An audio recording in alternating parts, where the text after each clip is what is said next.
అయితే అందరూ డల్‌గా కూర్చునేవాళ్ళు. ఏం చేయాలో అర్థమయ్యేది కాదు. ఇంక కూర్చొని ముచ్చట్లాడుకోవటం ఇదే జరిగేది. ఆ తర్వాత అనుకోకుండా ఏదో సినిమాల్లో చూపించినట్టు ఒక్కసారిగా ఈ మన తమడా వాళ్ళు ఆ! మనకి సినిమా నుంచి తెలుసు కదా! వాళ్ళు ఒకసారి వీడియో తీసుకుంటామని చెప్పి వచ్చారు. ఆ! వచ్చినప్పుడు దాంట్లో కుక్కర్ పలావును మిగతా ఓకే. ఐటెమ్స్ కూడా చేశాము. రైట్. ఇంకా కుక్కర్ పలావ్ నవంబర్ 10th ఆ టైం అనుకుంటా. మేము సెప్టెంబర్ 23 స్టార్ట్ చేసాము. హ్మ్. ఇంకా అక్టోబర్ లేదు, నవంబర్ కూడా శాలరీలు ఇంటి నుంచే తీసుకొచ్చి ఇచ్చాను.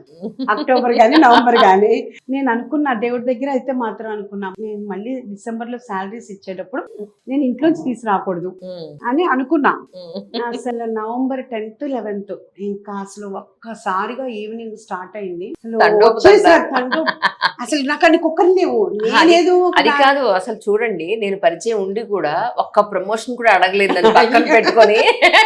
అంటే నిజంగా నేను ఇప్పటికీ ఎవరిని ప్రమోషన్ I know, అడగలేదు. నాకు తెలుసు. ఆ, అయితే అసలు అది సినిమాలో చూపించినట్టే అదే. కరెక్ట్ గా ఒక కరెక్ట్ కిచెన్ సూపర్వైజర్ లేరు. నాకు డైనింగ్ లో ఒక్క నలుగురే ఉన్నారు స్టాఫ్. హ్మ్. ఓ పక్కన కుక్కర్లు ఎవరికి నేను ఇవ్వలేదు, ఎవరికి ట్రైనింగ్ అదే ఇవ్వలేదు. అదే. ఎలా అసలు మానేస్తారు ఎలా మరి? అంటే నిజంగా భగవంతుడే అట్లా నిజంగా చేసినట్టే.